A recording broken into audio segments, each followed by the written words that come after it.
பெயராலே நாம் இந்த 2020 ஆண்டிலே கொடுப்பதற்காக நன்றி.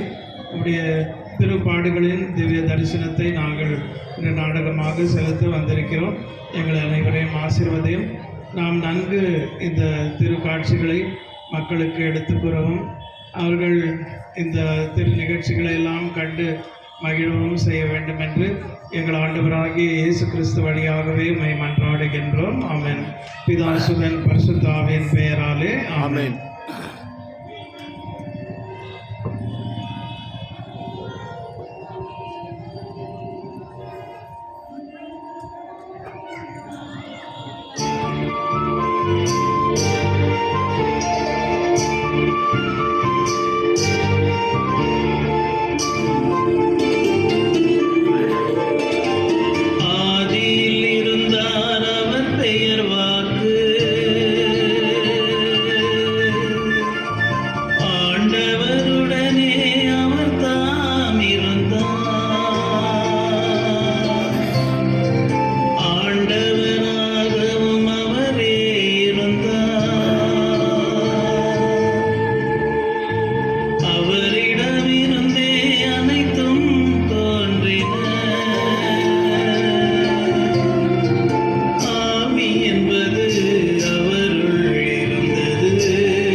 ஏரோது மன்னன் யூதேயா பகுதியை ஆண்ட காலத்தில் ஜக்கரியாஸ் என்னும் தலைமை குரு ஆலய பணியை ஆற்றும்போது கப்ரியேல் என்னும் தேவதூதர் அவர் முன் தோன்றிய பொழுது ஜக்கரியாஸ் ஆலய பணி செய்து கொண்டே, இறைவன் என்றென்றும் வாழ்த்தப்படுவாராக, அவரது திருநாமம் என்றென்றும் எக்காலத்திற்கும் போற்றப்படுவதாக. என் மூதாதையின் தந்தையாக இறைவா, அடியேன் உம் திருமுன் நின்று உமக்கு தூபம் காட்டி உமக்கு துதிக்க தயை கூர்ந்தேன். நானும் என் மனைவி எலிசபெத்தும் குழந்தை பேற்றிற்காக ஏங்கி தவிப்பதை நீ அறிவீர். எங்கள் இயக்கத்தை போக்கி குழந்தை பாக்கியத்தை எங்களுக்கு அருளும் நாளுக்காக காத்திருக்கிறோம். உமது கருணை கண்களை எங்கள் மீது திருப்பியறலும். கபிரியேல் வானதூதர் அவர் முன்பு தோன்றினார். அவரை கண்டு ஜக்கரியாஸ் அச்சமுற்று கலங்கினார். ஜக்கரியா, அஞ்சாதீர், உமது மன்றாட்டு கேட்கப்பட்டது. உமது மனைவி எலிசபெத் உமக்கு ஒரு மகனை பெற்றெடுப்பார். அவருக்கு அருளப்பன் என பெயரிடுவேன். நீர் மகிழ்ந்து பெருவகை கொள்வீர். அவரது பிறப்பால் பலரும் மகிழ்ச்சி அடைவர். அவர் தனது தாயின் வயிற்றில் இருக்கும்போதே தூய ஆவியால் முற்றிலும் ஆட்கொள்ளப்படுவார். அவர் ஆண்டவரின் வருகைக்காக ஆண்டவரது மக்களினத்தை ஆயத்தம் செய்வார். மேலும் அவர் இறைவாக்கினருள் சிறந்து விளங்குவார். ஐயா, தேவனின் திருத்தூதனே, இது எப்படி நிகழும்? நானோ வயதானவன், என் மனைவியும் வயது முதிர்ந்தவராயிருக்கிறேன். இது எவ்வாறு நிகழக்கூடும்? ஜக்கரியா, நான் கபிரியேல், கடவுளின் திருமுன் நிற்பவன். உம்மோடு பேசவும் இந்த நற்செய்தியை உமக்கு அறிவிக்கவும் கடவுளால் அனுப்பப்பட்டேன். உரிய காலத்தில் நிறைவேற இருக்கும் என்னுடைய வார்த்தைகளை நம்பும் வரைக்கும் நீர் பேச்சற்றவராய் இருப்பீர், பேச இயலாத உமையாயிருப்பீர். என்று நீ நம்புவாயோ அன்று உனது நாவின் கட்டு அவிழ்க்கப்படும். அது முதல் ஜக்கரியாஸ் பேச இயலாதவராக ஊமையனாய் சைகைகள் வாயிலாக மக்களோடு பேசி மௌனம் காத்தார். மக்களும் அவரது நிலையை கண்டு வியப்படைந்தனர். அவர் திருக்கோயிலில் ஏதோ காட்சி கண்டிருக்க வேண்டும் என அவர்கள் உணர்ந்து கொண்டனர்.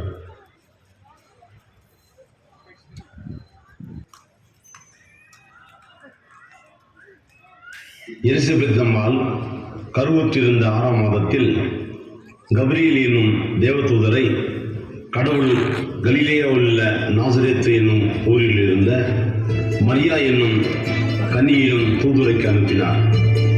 மரியா தாவீது குடும்பத்தினராகிய யோசேப்பு என்பவருக்கு மனோபந்தம் ஆனவர். தேவதூதன் மரியாவின் முன் தோன்றி, மரியே, அஞ்ச வேண்டாம், நீர் ஆண்டவரின் அருளை அடைந்துள்ளீர். இதோ கருவுற்று ஒரு மகனை பெறுவீர். அவருக்கு இயேசு என்னும் பெயரிடுவீர். அவர் உன்னத கடவுளின் மகன் எனப்படுவார். அவரது ஆட்சிக்கு முடிவே. தேவதூதரே, இது எவ்வாறு நடக்கும்? நானோ கன்னி ஆயிற்றே. இல்லற வாழ்வை நான் அறிந்ததே இல்லை. அப்படி இருக்க இது எவ்வாறு நிகழும்? மரியே, கடவுளால் ஆகாதது ஒன்றுமில்லை. உமது உறவினராகிய எலிசபெத் கருவுற இயலாதவர் என்று சொல்லப்பட்ட அவருக்கு இது 6ஆம் மாதம். இந்த முதிர்ந்த வயதில் ஒரு மகனை கருத்தரித்திருக்கிறார். ஆதலால் நீ ஐயமுற வேண்டாம். தூய ஆவி உம்மீது வரும். உன்னத கடவுளின் வல்லமை உம்மீது நிழலிடும். நீர் கடவுள் தங்கும் இடமாயிருக்கிறேன். உம்மிடமிருந்து பிறக்கப் போகும் குழந்தை தூயது. அக்குழந்தை இறைமகன் எனப்படும். இது கடவுளின் சித்தம், கடவுளின் திட்டம்.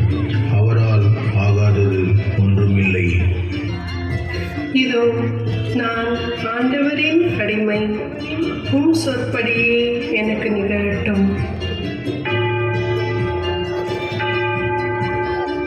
வானத்து செய்தி கேட்ட மரியம் மனம் கனிந்து ஞானத்து குழந்தைக்காக நாளெல்லாம் தவம் கிடந்தாள். தான் எதை செய்த போதும் தன் பிள்ளை நினைவாய் நின்றாள்.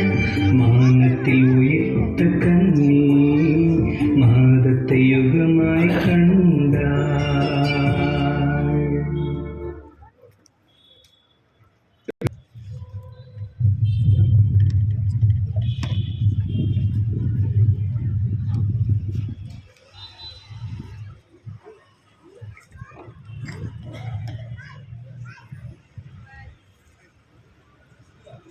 எலிசபெத் அம்மாளை சந்தித்தல். தன்னை பற்றிய நற்செய்தியிலே மரியா திளைத்து விடவில்லை, தன்னை இழந்து விடவில்லை. வானதூதரிடமிருந்து தம் உறவினர் எலிசபெத்தின் நிலை அறிந்த பின் அவருக்கு உதவியாய் இருக்கவும், தான் அறிந்த நற்செய்தி அவரோடு பகிர்ந்து கொள்ளவும் யூதேயா மலைநாட்டில் இருந்த எலிசபெத்தின் ஊருக்கு விரைந்து சென்றார். எலிசபெத்தின் வீட்டினுள் நுழைந்ததும் அங்கு ஜெக்கரியாவை காண்கிறார். ஜெக்கரியா மரியாவை மகிழ்வுடன் கண்டு சைகையால் பேசுகிறார். என் அருமை சகோதரியான மரியாவே, ஆண்டவரின் அருள் பெற்றவரே, எங்களை காண காடு மலை என பாராமல் நீர் வந்தது எனக்கு பேரானந்தமே. அப்போது எலிசபெத் அம்மாள் மரியாவை நோக்கி மகிழ்ச்சியுடன் வருகிறார். எனது அன்பு மூத்த சகோதரியே, உங்களுக்கு ஆண்டவரின் அருளும் சமாதானமும் நிலைக்கட்டும். இறைவனின் அருள் பெற்றவரே, பெண்களுக்குள் ஆசீர் பெற்றவரே, உன் வயிற்றில் வளரும் குழந்தையும் ஆசி பெற்றதே. என் ஆண்டவரின் தாய் என்னிடம் வர நான் யார்?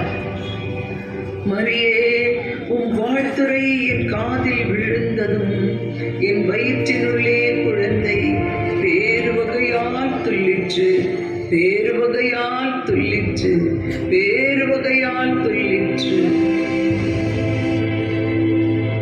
என வாழ்த்தி அவரை அணைத்தபோது எலிசபெத்தின் வயிற்றிலிருந்த குழந்தை மகிழ்ச்சியால் துள்ளிற்று. இதை உணர்ந்த எலிசபெத் அம்மாள், தாயே, என் நிலையை எப்படி அறிந்து கொண்டீர்? தேவதூதன் அறிவித்த அத்தனை வார்த்தைகளையும் அப்படியே மொழிந்தீரே. நீர் எப்படி இதை அறிந்து கொண்டீர்? மரியே, நீர் என்னை தேடி வந்து வாழ்த்துரைத்த போது என் வயிற்றினுள்ளே குழந்தை உமக்கு வாழ்த்து சொல்ல பேறு வகையால் துள்ளி குதிப்பது போல் உணர்ந்தேன். ஆண்டவர் உமக்கு சொன்னவை நிறைவேறும் என்று நம்பிய நீர் பேறு பெற்றவர். உம்மை சிரம் தாழ்த்தி வாழ்த்துகிறேன். இந்த எளிய முதியவளை காண வந்ததற்கு நன்றி கூறுகிறேன், நன்றி கூறுகிறேன். எலிசபெத் அம்மாளின் வாழ்த்தினை கேட்ட கன்னிமரியால் இறைவனை போற்றி புகழ்ந்து பாடிய பாடல். அப்போது திருமறியால் உரை செய்கின்றார், ஆண்டவரை எந்நாளும் போற்றி வாழ்வேன். எப்போதும் அவர் நமக்கு நன்மை செய்தார், ஏழைகளுக்கு அவர் பெயரை புனிதமாமே. கைப்பாடு படுவோர்க்கு கை கொடுத்தார், காத்திருந்த செல்வர்களை கலங்க விட்டார். தப்பாமல் அபிரானம் வழி வந்தோர்கள், தலை தோன்ற இஸ்ரவேலை ஆதரித்தார். தப்பாமல் அபிராகம் வழி வந்தோர்கள், தலை தோன்ற இஸ்ரவேலை ஆதரித்தார்.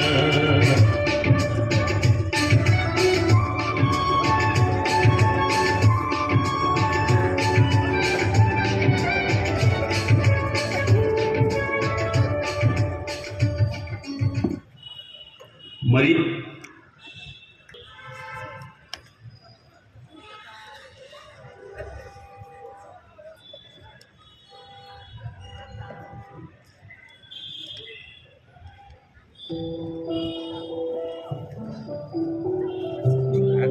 நச்சுத் தொழில் செய்யும் சூசை தனது நச்சுத் தொழிலில் மும்முரமாக ஈடுபட்டிருக்கும் போது அவருக்கு மன ஒப்பந்தமான மரியா அவரை காண அங்கு வருகிறார்.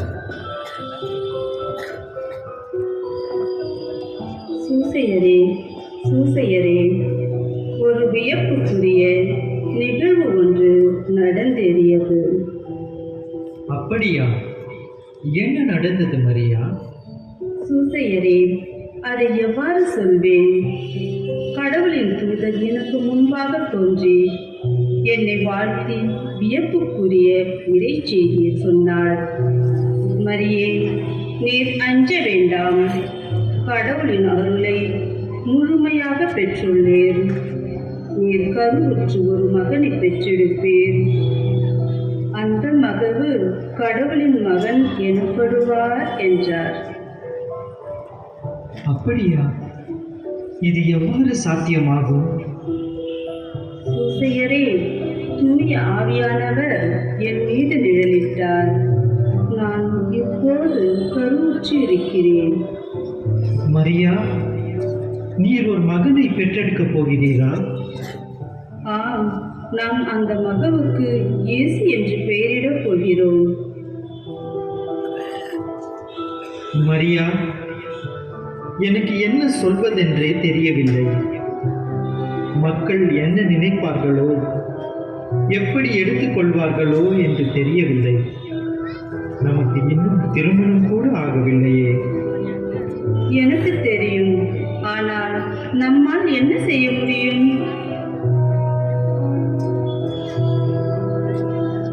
மரியா, இது உண்மையில் வியப்புக்குரிய செயல்தான். ஆனால் உன்னை நான் அவமானப்பட விட மாட்டேன். நான் நினைக்கின்றேன், நமது திருமணத்தை நிறுத்திவிடுவது தான் நல்லதென்று. கவலை வேண்டாம் சூசையரே, கலங்கவும் வேண்டாம். இன்னும் நான் உங்களை அன்பு செய்கிறேன். நாளை இதை பற்றி முடிவெடுப்போம். நல்லது, சென்று வா. நாளை நாம் சந்திப்போம். மரியா அவ்விடத்தை விட்டு செல்கின்றார். சூசையோ அவரது அறைக்கு யோசித்தபடியே செல்கின்றார். மனப்பேச்சு சீருடன் முடிந்து ஒரு மனதாக ஒப்பந்தம் நடந்து இருவரும் ஒன்றாய் இறைவன் அருளால் இல்லறம் தொடங்க இனிதுடன் வந்த சீரும் சூசையர் செய்தி அறிந்தார். கண்மறியாள் கற்பமொன்றிருப்பதை கரணம் என்றவர் கருத்தில் நினைத்து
அகுஸ்து சீசர் தன் ஆட்சியின் கீழுள்ள அனைத்து மக்களும் தங்கள் சொந்த ஊருக்கு சென்று தங்கள் பெயர்களை பதிவு செய்ய வேண்டும் என கட்டளை பிறப்பித்தார்.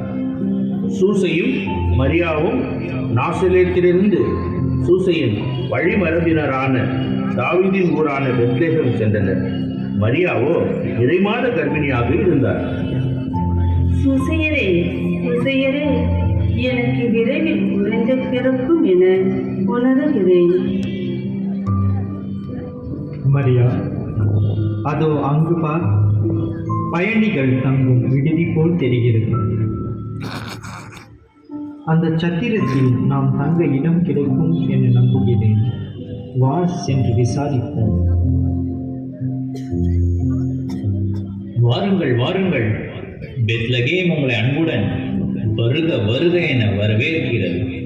ஐயா காப்பாளரே, உங்கள் வரவேற்புக்கு நன்றி. நாங்கள் வெகு தொலைவில் இருந்து நீண்ட பயணமாக வந்துள்ளோம். நாங்கள் தங்குவதற்கு ஒரு அறை தேவைப்படுகிறது. இவர் பெயர் மரியா, நிறைமாத கர்ப்பிணி, விரைவில் குழந்தையை பெற்றெடுக்கும் நிலையில் உள்ளார். ஐயா, மன்னிக்கவும், இங்கு எந்த அறையும் காலியாக இல்லை. ஐயா, நீங்கள் மனது வைத்தால் எங்களுக்கு எப்படியாவது உதவ முடியும். மன்னியுங்கள் அம்மா, என்னால் உங்களுக்கு உதவ முடியாத நிலை. இங்கு உங்களுக்கு தர எந்த இடமும் காலியாக இல்லை. ஐயா, இருப்பினும் தயவு செய்து எங்களுக்கு உதவுங்கள்.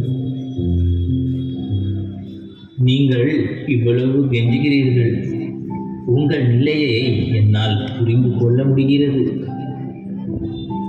நீங்கள் விரும்பினால் என்னால் ஒன்றே ஒன்றுதான் செய்ய முடியும். இந்த சத்திரத்திற்கு பின்புறம் ஆடு மாடுகள் தங்கும் கொட்டகை இருக்கிறது. அதன் அருகில் சிறு குடில் ஒன்றும் இருக்கிறது. நீங்கள் விரும்பினால் அதை உங்களுக்கு தர முடியும். நன்றி ஐயா, அதையே நாங்கள் எடுத்துக்கொள்கிறோம்.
தங்கியிருந்த அந்த சத்திரத்திலே அவர்களுக்கு இடம் கிடைக்காத காரணம் மாடடை குடிலில் கந்த துணிகளால் மகவை போர்த்தி கிடத்தினார்.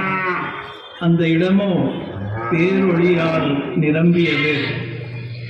அந்நேரம் வானத்தூதர்களின் கானங்கள் ஒலிக்க இயேசு பிறப்பு செய்தி ஆடுகள் மேய்க்கும் ஏழை எளிய இடையர்களுக்கு அறிவிக்கப்பட்டது.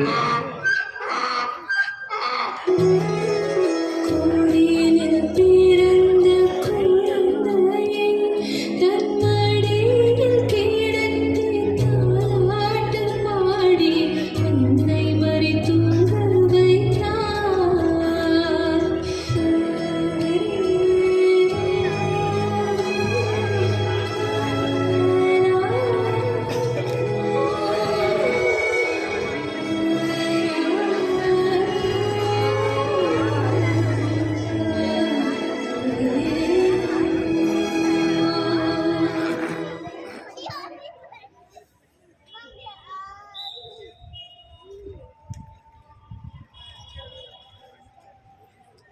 அந்நேரம் வான் படையினர் சூழ வானக கீதங்கள் பெத்லகேம் குடிலின் மேல் வந்து சூழ்ந்தது.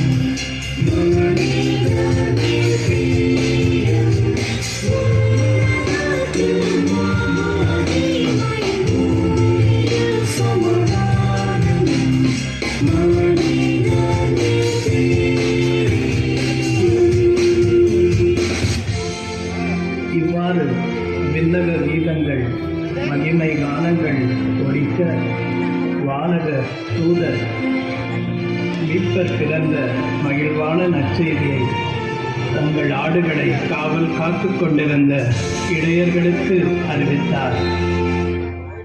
அஞ்சாதீர்கள், இடையர்களே, அஞ்சாதீர்கள். இதோ எல்லா மக்களுக்கும் மாபெரும் மகிழ்ச்சியூட்டும் நற்செய்தியை உங்களுக்கு அறிவிக்கிறேன். இன்று ஆண்டவராகிய மெஸ்ஸியா என்னும் மீட்பர் உங்களுக்காக தாவீதின் ஊரில் பிறந்திருக்கிறார். குழந்தையை துணிகளில் சுற்றி தீவன தொட்டியில் கிடத்தி இருப்பதை காண்பீர்கள். இதுவே உங்களுக்கு அடையாளமாகும். இடையர்கள் ஒருவரை ஒருவர் நோக்கியவாறு,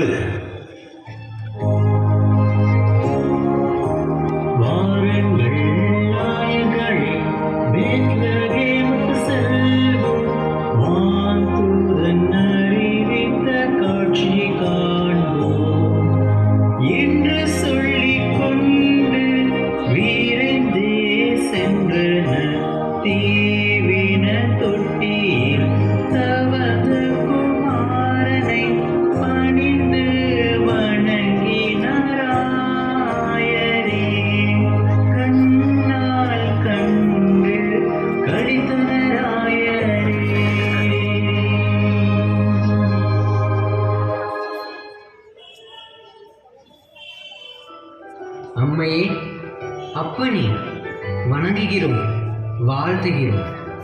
தேவதூதனின் மகிழ்ச்சியின் நிறை செய்தியை கேட்டு உங்களை காண ஓடோடி வந்தோம். அம்மையே, நீர் பெற்றெடுத்த செல்வன் தேவகுமாரன், தெய்வீக பாலன், உலகோர் பாவங்களை போக்க வந்திருக்கும் உன்னத செம்மறி, உன்னத செம்மறி. ஆம் அன்னையே, உன்னதத்தில் கடவுளுக்கு மாட்சிமை உரித்தாகுக. உலகில் அவருக்கு உகுந்தோருக்கு அமைதி உண்டாகுக என்று வானதூதர்களின் சேனை பாடிய அந்த புகழ்ச்சி பாடல் இன்னும் என் காதுகளில் ஒலிக்கின்றது. இனி கடவுளின் மகிமை ஒளிவெள்ளம் போல் பரவும். அவரது கருணை உலகம் கண்டிராத சமாதானம் இப்பூலகம் கண்டு அக்களிக்கும்.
வயது முதிர்ந்த சிமியோன் உரைத்த இறைவாக்கையும், என் கண்கள் மீட்பை கண்டுகொண்டன, இப்போது உன் அடியானை அமைதியாக போகவிடும் என்ற நிகழ்வையும், அன்னம்மா என்ற வயதான மூதாட்டியும் பாலனை கண்டு மகிழ்ந்ததையும், அங்கு இருந்தவர்களுக்கு பாலனை பற்றி அறிவித்ததையும் இந்த நிகழ்விலே காணலாம்.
சட்டத்தின்படியே 2 புறக்கலை இறைவன் படைத்து மகனை மீண்டும் மார்பினில் எடுத்து திரும்பும் போது சிமியோன் என்னும் நீதி பெருந்தகை நியாயவன் வந்தார். அன்னார் என்றும் ஆண்டவர் அடிய இஸ்ரேல் நாட்டுக்கு இறைவனின் குமாரன் வருவதை பார்த்தே மடிவேன் என்றவர், வருவதை பார்த்தே மடிவேன் என்றவர். அந்த கண்ணியின் குழந்தையை கையினில் ஏந்தி இறைவா உனக்கென்றும் நன்றி நன்மொழி உரைத்தாய் நடந்தது இன்று அடியேன் என்னை அமைதியை செலவிட உலகை மீட்கும் உத்தம செல்வனை கண்டால் கண்டதை கழிப்பேறுவகை தன்னால் இதுவே நம் கடன் முடிந்தது என்றார் மகனை இருக்கரமை மாண்புறு மாதா மரியை பார்த்து இஸ்ரேல் நாட்டில் இப்பெரும் செல்வம் நன்றும் தீரும் நான்கும் காண்பர் தீயவர் வீர சிறந்தவர் வாழ நாயகன் இவனை நடுவினில் நிற்பார். ஆயினும் என்னை அன்னையை உலகில் நீயும் பல்துயர் நிலைத்தர நேரில் போவார் கூர்மை உன்னுள்ளும் தன்னை ஊடுருவும் உன் உறுதியை பார்க்கும் ஊடுருவும் உறுதியை பார்க்கும் என்றார். நடந்தார் இன்னொரு புறத்தே அன்னாள் என்னும் அன்புறு நன்கை நின்றால் அவளோ நிலை பெறும் தத்துவம் இறைமொழி உரைப்பவள் 84 வயதினை எட்டிய வழிய முராட்டி, வயதினை எட்டிய வழிய முராட்டி ஆலயம் தன்னில் பகலாதிருந்து மனதால் நினைத்து பணத்தால் ஜெபித்து அல்லும் பகலும் ஆண்டவர் பணிந்த கற்புற மங்கை களவிலா நங்கை.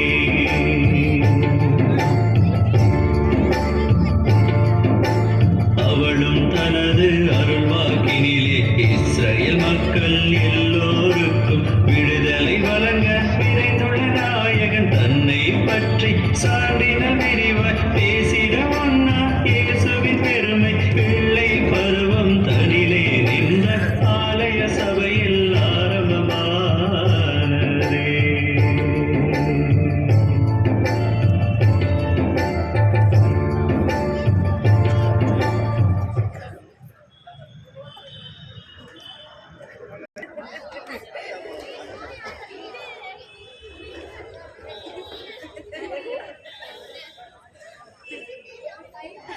கீழ் திசை ஞானிகளின் வருகை.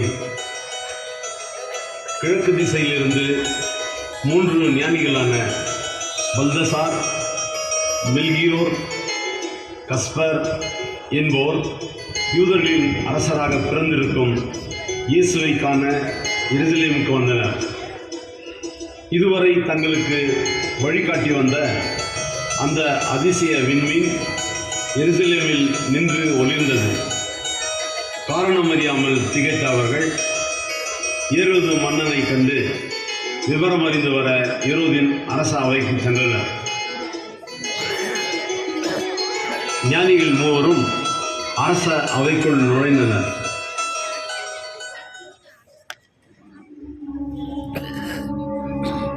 சிறப்பு மிகு எருசலேமின் சிறந்த மன்னா, நீர் வாழி, நின் அரசு வாழி. வருக வருக. யாரையா நீங்கள்?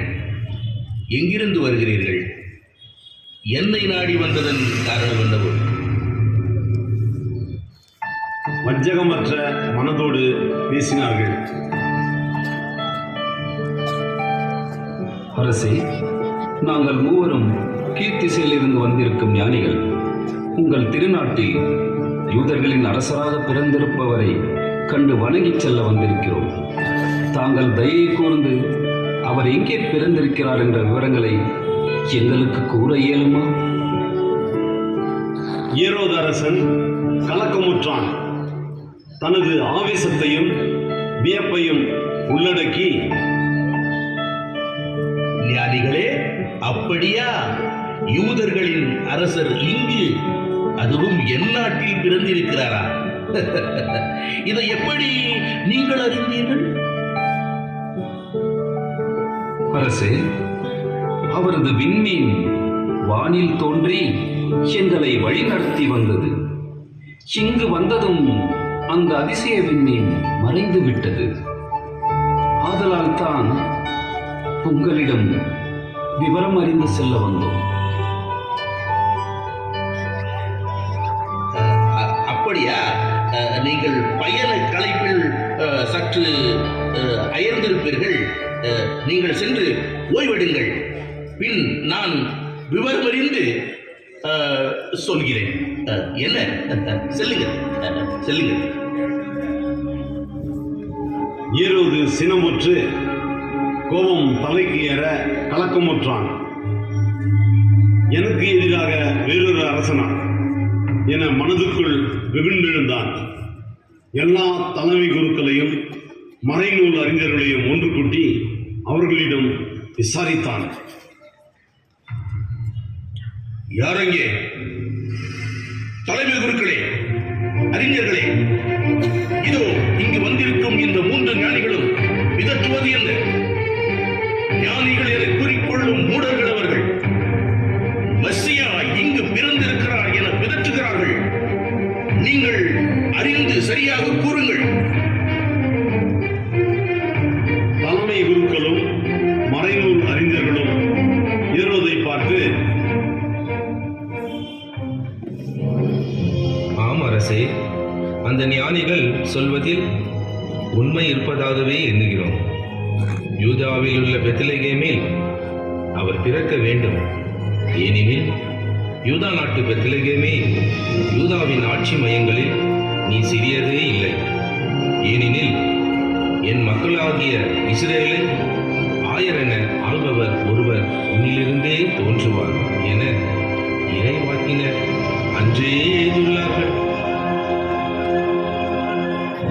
ஏரோது அரசன் இதை கேட்டு மேலும் சினம் கொண்டவராக தனது மனதுக்குள் தீயணை எறியும் எண்ணங்களையும் திட்டங்களையும் மறைத்து வஞ்சகமாக உள்ளத்தில் நெருப்பையும் உதட்டில் சிரிப்பையும் கொண்டு ஒரு சிறந்த நடிகனாக மாறிவிட்டான். அந்த ஞானிகளை பார்த்து, ஞானிகளே, நண்பர்களே, மிக்க மகிழ்ச்சி, மிக்க மகிழ்ச்சி. நானும் அந்த அற்புத குழந்தையை காண வேண்டும் என்று ஆவல் மிகுந்தவனாக உள்ளேன். ஆனால் அந்த குழந்தை பிறந்திருக்கும் இடத்தை காட்டும் அந்த அதிசய விண்மீனோ உங்களின் கண்களுக்கு மட்டுமே தெரியக்கூடியது. அதனால் நீங்கள் சென்று குழந்தையை கண்டு வாருங்கள். நீங்கள் திரும்பி வந்து என்னிடம் திட்டவட்டமாக கூறிய பின் நானும் சென்று அந்த குழந்தையை வணங்கி தரிசிக்க வேண்டும். அதனால் தான்.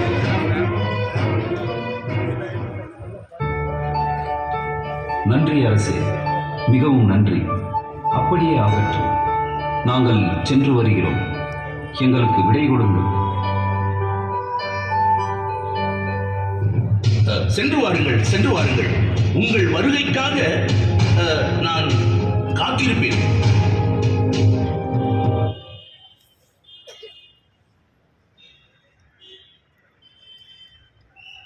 விடைபெற்று வெளியில் வந்ததும் மீண்டும் அந்த அதிசய விண்மீன் அவர்களுக்கு தோன்றி அவர்களை வழிநடத்தி முன் சென்று குளிர் நிலவாய் பொன்மேனி கொண்டு உலகம் மீட்பர் பிறந்திருக்கும் பெத்லகேமில் குடில் மேல் நின்று ஒளிர்ந்தது.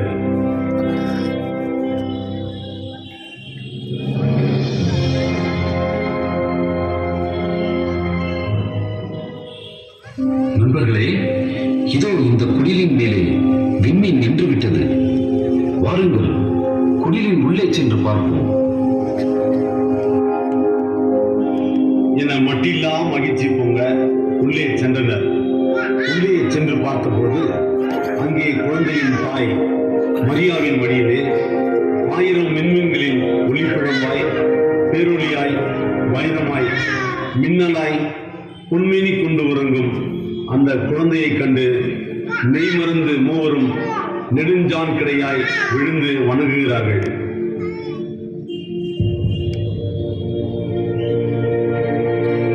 ஞானிகள் மூவரும் மகிழ்ச்சி பொங்க அன்னை மரியாவை பார்த்து, அன்னையே, தாயே, எங்கள் கண்கள் என்ன பாக்கியம் செய்ததோ, உலக மீட்பரை காண பிறவி பயனடைந்தோம். தாயே, பிறவி பயனடைந்தோம். இவரே இறை, இவரே அரசு, இவரே மீட்பர். இவரை கண்டு ஆராதிக்கவே கீழ் திசையிலிருந்து வந்திருக்கிறோம். வாழ்க மீட்பரே, வாழ்க. நிசியாவை பெற்றெடுத்த உன்னத தாயே, நீவீர் வாழ்க. தந்தையே, உம்மையும் வாழ்த்தி வணங்குகிறோம். இதோ நாங்கள் கொண்டு வந்திருக்கும் காணிக்கை பொருட்களை ஏற்றருள வேண்டுகிறோம். 3 ஞானிகளும் மீண்டும் ஒருமுறை பாலனை பணிந்து ஆராதித்து விடை பெற்றனர்.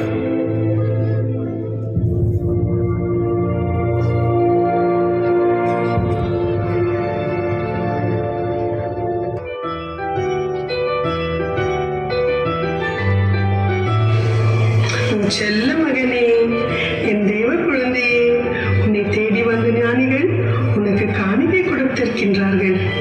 என்ன காணிக்கை தெரியுமா? தங்கம், தூபம், வெள்ளை போலும் எல்லாம் கொடுத்து சென்றிருக்கின்றார்கள். என் செல்ல குட்டி, என் தங்கமே, என் அழகு ராஜா.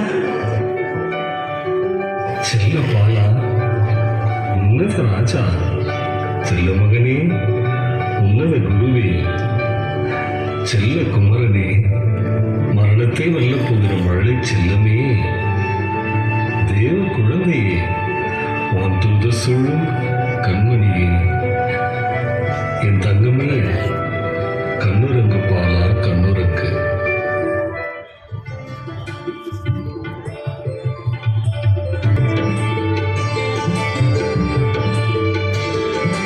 ஜோதிமணி பெட்டகமே, சுடரொளியே, உதற்கு அதிமகனாய் பிறந்தரும் தவமே தலைனோ.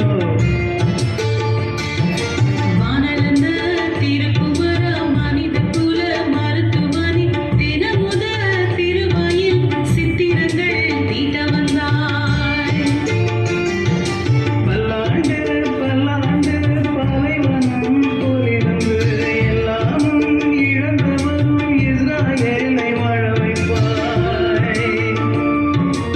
அந்நாளில் நூலோர்கள் நன்றோர்கள்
என்னை போல் ஏழையை நீ எங்கேனும் கண்டதுண்டா?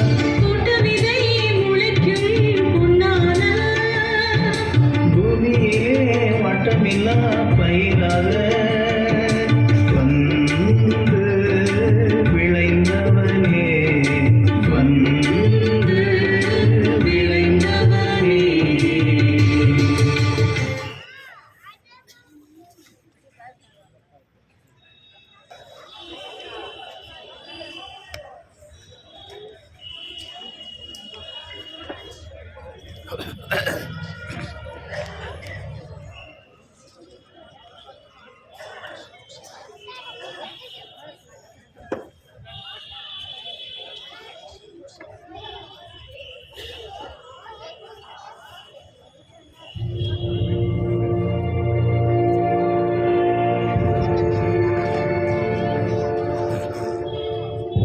போகும் வழியில் மூவரின் கனவிலும் எச்சரிக்கை செய்தி அறிவிக்கப்பட்டது.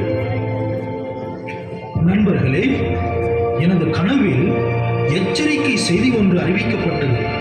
நீங்கள் வேறொருவரிடம் திரும்பிச் செல்ல வேண்டாம், வேறு வழியாக உங்கள் நாட்டிற்கு திரும்பிச் செல்லுங்கள் என்றது. அப்படியா? எனக்கும் அதே கனவுதான் தோன்றியது. அதில் ஏரோது மன்னன் குழந்தையை கொலை செய்ய சதித்திட்டம் தீட்டியுள்ளதாக அறிந்தேன். ஆம் நண்பர்களே, எனக்கும் அதே கனவு தான், அதே அறிவிப்பு தான். ஆகையால் நாம் அந்த ஏரோது மன்னனின் மாளிகை பக்கம் போகாமல் நம் கனவில் அறிவித்தபடியே வேறு வழியாக நம் நாடு திரும்புவோம்.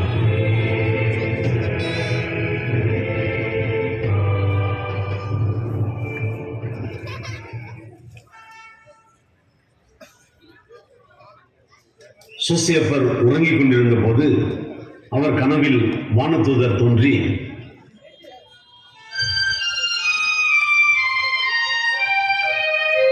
சூசையப்பரே, சூசையப்பரே, மரியாவின் துணைவரே, விரைவில் எழுந்து இரவோடு இரவாக அன்னையையும் அன்பு குழந்தையையும் அழைத்துக் கொண்டு எகிப்து நாட்டுக்கு இப்பொழுதே தப்பிச் செல்லுங்கள்.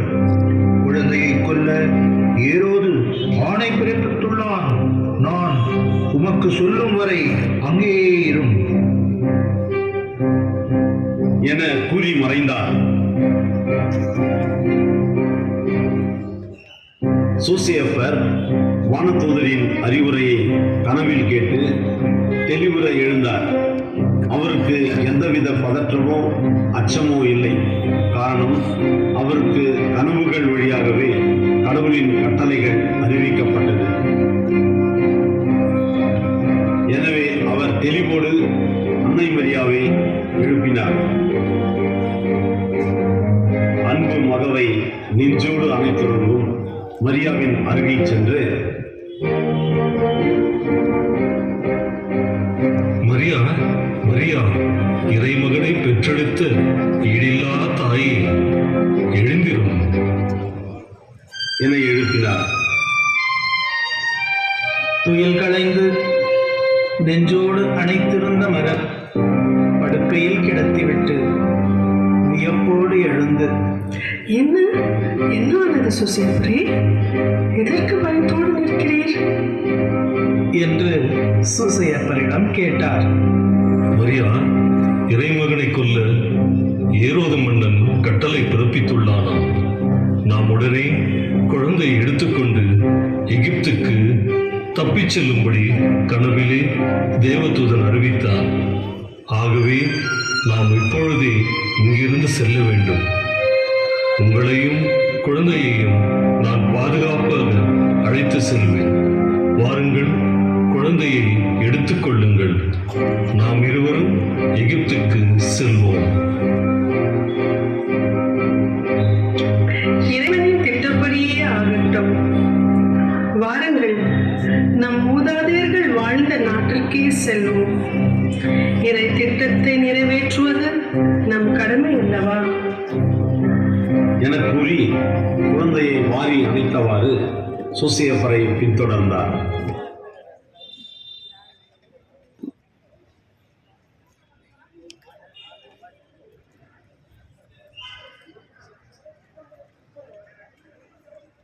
சூசையப்பரை பின்தொடர்ந்தார். ஏரோது மன்னன் 3 ஞானிகளும் தம்மிடம் திரும்பி வராததால் கடும் கோபமுற்றான். தம்மை அவர்கள் ஏமாற்றிவிட்டதாக உணர்ந்து பழி வாங்க துடித்தான். தனக்கு எதிராக பிறந்திருக்கும் அந்த குழந்தையை முளையிலேயே கிள்ளி எறிய வேண்டும் என துடித்தான். தனது படைத்தலைவனை அழைத்தான். சேனாதிபதிகளே, எனக்கு எதிராக பெத்லகேமில் ஒரு ஆண் குழந்தை பிறந்துள்ளதா? அதுவே வருங்கால யூத அரசரா? அந்த 3 நாடுகளின் கூற்றுப்படி அக்குழந்தை பிறந்து 2 அல்லது 3வது மாதம் தான் ஆகியிருக்கும். அக்குழந்தை சாக வேண்டும். நீங்கள் உடனே நமது படைகளை அழைத்துக் கொண்டு பெத்லகேமிலும் அதன் சுற்றுப்புறமெங்கிலும் அவர்களை அனுப்பி 2 வயதும் அதற்கு உட்பட்ட யாவுமான ஆண் குழந்தைகளை கொன்றுவிடுங்கள். எந்த குழந்தையும் தப்பிவிடக்கூடாது. இது என் கட்டளை. இதுதான் ஏரோதனின் ஆட்சி என கட்டளையிட்டான். சேனாதிபதி தலை வணங்கி, ஆகட்டும் அரசே, உம் ஆணைப்படியே ஆகட்டும் என அரசரின் ஆணைப்படி மாசற்ற குழந்தைகளை கொன்று குவிக்கச் சென்றனர். வீடு வீடாக சென்று 2 வயதும் அதற்கு உட்பட்டதுமான ஆண் குழந்தைகளை பிரித்தெடுத்து கொன்று குவித்தனர். அப்பொழுது ராமாவிலே ஒரு குரல் கேட்கிறது. ஒரே புலம்பலும் பேரழுகையுமாய் இருக்கிறது. ராகேல் தம் குழந்தைகளுக்காக அழுது கொண்டிருக்கிறார். ஆறுதல்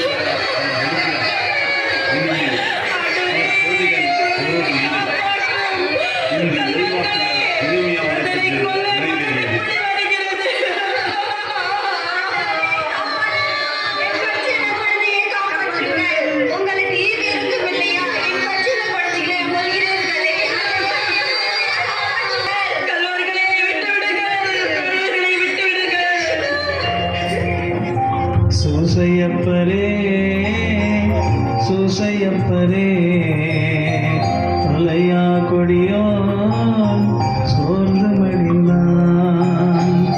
இனியவன் ஆட்சி இல்லை அதனால் இனிமேல் நீ வீர் எகிப்தினை விட்டு இஸ்ராயேல் சென்று இசைவுடன் வாழலாம். ஆனால் அன்று அகலாசனும் ஏரோது மைந்தன் யூதாவில் இருந்தான். அவனும் கொடியோன், அதனால் சூசை கலிலேய நாட்டு நசரேத்தூரில் வீடும் குடி போக வேண்டியிருந்தது.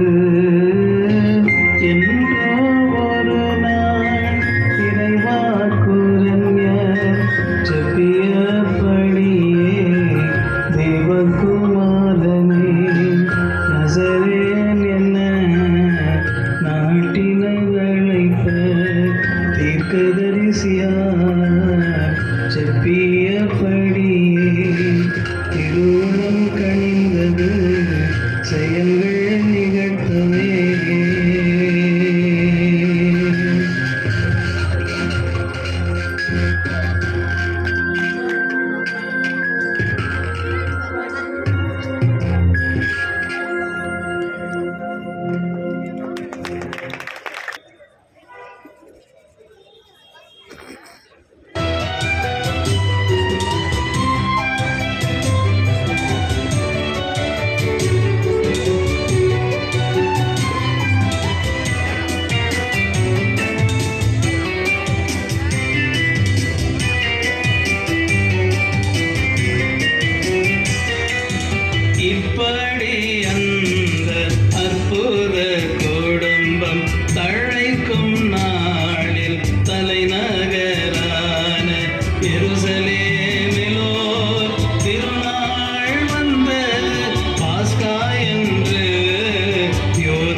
காட்சிகள் கண்டு ஆலயம் பார்த்து அகவழிப்பட்டு திருநாள் முடிந்து திருமனை திரும்ப சூசை மரியாள் தொடர்ந்தனர் வழியை சூசை மரியாள் தொடர்ந்தனர் வழியை சிலக்கல் தொலைவு சென்ற பின் சூசையர் சுற்றும் முற்றும் சோதனை நடத்தினார் என்ன என்ன என்றனள் மரியாள் மகனை காணோம் வழியிலோர் தவறு நின்னுடன் இருப்பதாய் நானும் நினைக்க என்னுடன் என நீ எண்ணி இருக்க ஆலயத்துள்ளே அவனை பிரிந்தோம்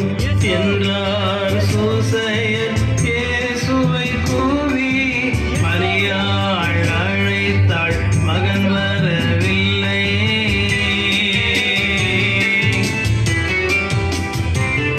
தூண்டிற் புழுவை போலே மரியாள் சூசை இருவரும் துடித்தனர் குதித்தனர் ஆயிரம் காலம் தேடி அலைந்து தேடி எடுத்த தம் தோன்றாய் பொருளை மீண்டும் தொலைத்த வேதனை கொண்டனர் நீரிலோர் காலம் நெருப்பிலோர் காலம் நிற்பது போலவர் நெஞ்சம் வெந்தது ஆண்டோரு பிள்ளை ஆயிரம் பெறலாம் இயேசுவை போல இன்னொரு குழந்தை தேவனை கேட்டு இனி பெற வேண்டும்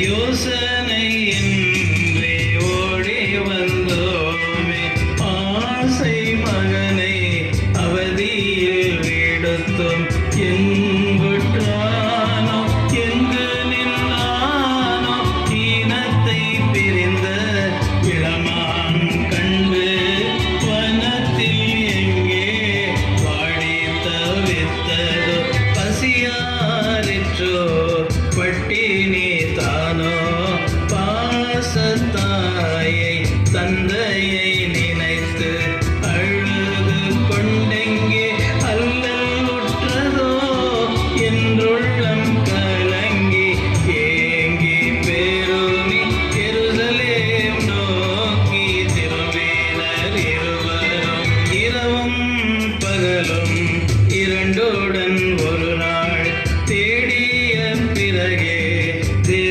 தேவகுமாரனை கண்ணில் கண்டு கழித்தனர் பெற்றவர் அங்கே இயேசு ஆலயத்துள்ளே வேதம் படித்த வித்தகர் நடுவே கேட்டும் அறிந்தும் கேள்விகள் கொடுத்தும் தத்துவ ஞானம் தன்னில் இருந்தார் அவரின் அருகே அன்னை அழுகி ஐயோ மகனே அன்புடை குழந்தாய் ஐயோ மகனே அன்புடை குழந்தாய் உனையே தேடி உருகினோம் இருவரும் எமையுவாறு எங்க வைத்தாயே சரியா என்றே சரஞ்சாரமாக இயம்பினள்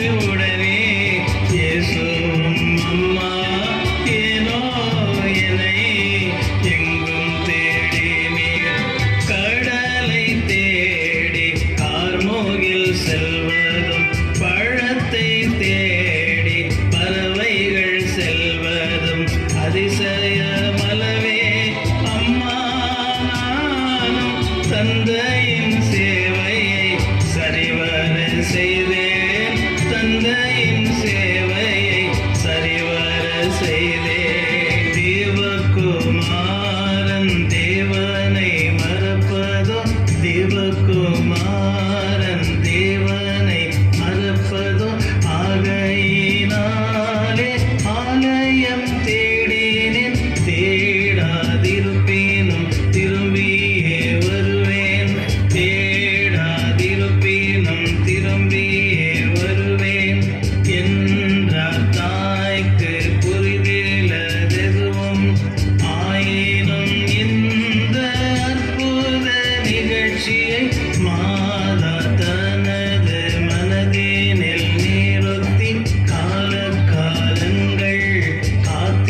இறைவனுக்கு நன்றி கூறுகின்றோம்.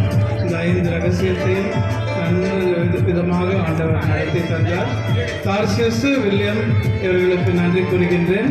வந்திருக்கின்ற அனைவருடன் கிளமெண்ட் அருமையான ஒரு குடிலை செய்து அங்கிருந்து இங்கே ஷிஃப்ட் பண்ணார். எவ்வளோ கஷ்டம் இருக்கும். அதே போல் ஸ்டேஜ் அமைத்து தந்த ராக்கி மற்றும் நம்முடைய பேட்ரிக்ஸ் ஸ்டாஃப், தனபால், சந்தோஷ், உங்கள் அனைவருக்கும் நன்றி. என் இதயம் கனிந்த நன்றிகள். நம்முடைய குட் ஷெப்பர்ட் கான்வென்ட் சகோதரிகள் ஒரு சிறு விதத்திலே அவர்களும் நடனமாடி இறுதியிலே நாம் முடிக்கின்றோம்.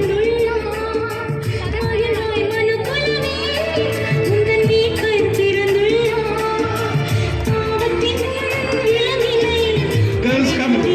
Those who want to dance, please come. Please be at the back. Please be at the back. Please be at the back. Back.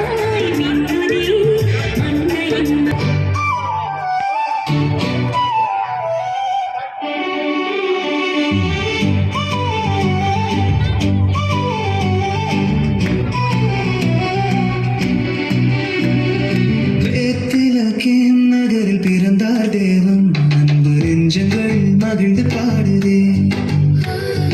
பேத்திலகேம் நகரில் பிறந்தார் தேவன், அன்பு நெஞ்சங்கள் மகிழ்ந்து பாடுதே.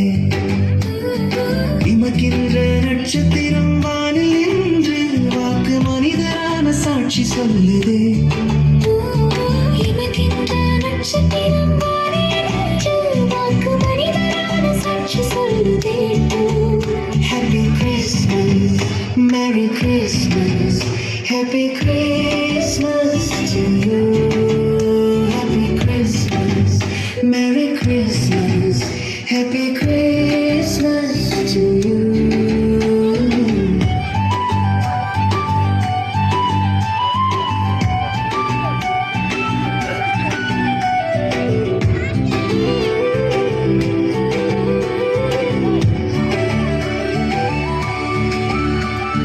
மரியாள் மடியிலே தவழு பாலனை தெண்டரிட்டு வணங்குகையிலே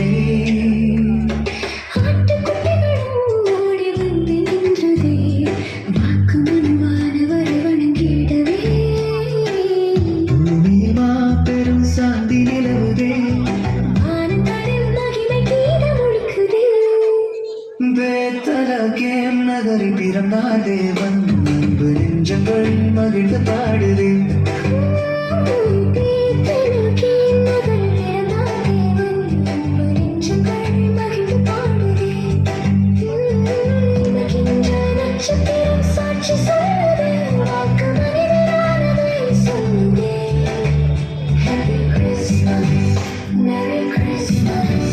Happy Christmas to you. Thank you, Good Shepherd girls. Thank you, sisters, for bringing them all. எல்லாருக்கும் நன்றி கூறுகிறோம். தார்சிஸ் டைரக்டர் ஒரு 2 வார்த்தை பேசி முடிக்கிறார். சுவிட்ச் ஆஃப் பண்ணு. ஹலோ, என் அன்பார்ந்த இயேசு கிறிஸ்துவின் பிரியமானவர்களே, மிகவும் நன்றி சொல்வோம், கைத்தட்டி பாராட்டுவோம். சின்ன பிள்ளைகள், போர்டிங் பிள்ளைகள், எல்லாம் போர்டிங் பிள்ளைகள். அந்த போர்டிங் பிள்ளைகளை வைத்து 2 நாளில் only 2 days 2 நாளில் இந்த பிள்ளைகள் இவ்வளவு அற்புதமாக இதை ஏற்று நடத்தினார்கள் என்றால் வியப்புக்குரிய விஷயம். 30 வருஷங்கள் நாங்கள் மிகவும் கடமைப்பட்டு மிகவும் கஷ்டப்பட்டு 200 நாடகங்கள் நடத்தி இருக்கிறோம். ஆனால் பிள்ளைகள் பாருங்கள், நீங்களே பாருங்கள், பிள்ளைகளை பாருங்கள். இவர்கள் எல்லாம் போர்டிங் பிள்ளைகள். ரொம்ப ஆனந்தமாக இருக்கிறது. சொல்லவே இல்லை, எப்படியோ என்ன அப்படி அவ்வளவோ ஆனந்தமாக இருக்குது. நாங்கள் சிறிய 5000-10,000 பேரெல்லாம் வச்சு ட்ராமா செய்தோம். ஆனால் இதோ அந்த எல்லாம் பண்ணுக்காக ஓடுறார்கள். நம்ம என்ன செய்ய வேண்டும்? ஓகே, எல்லாம் நல்லதுக்கு தான். ரொம்ப நன்றி. ரொம்ப நன்றிண்ணா. நான் ரொம்ப பேரானந்தப்படுகிறேன். இந்த கிறிஸ்டி ஃபாதர் இருக்கிற வரைக்கும் தான் இதெல்லாம் நடக்கணும்னு நான் நினைக்கிறேன் இந்த பேட்ரிக்ஸ் சர்ச்சில். அதுக்கப்புறம் என்ன ஒரு ஆண்டவருடைய வழி நடத்துதல் தான். ரொம்ப நன்றி, ரொம்ப நன்றி உங்களுக்கு. நன்றி.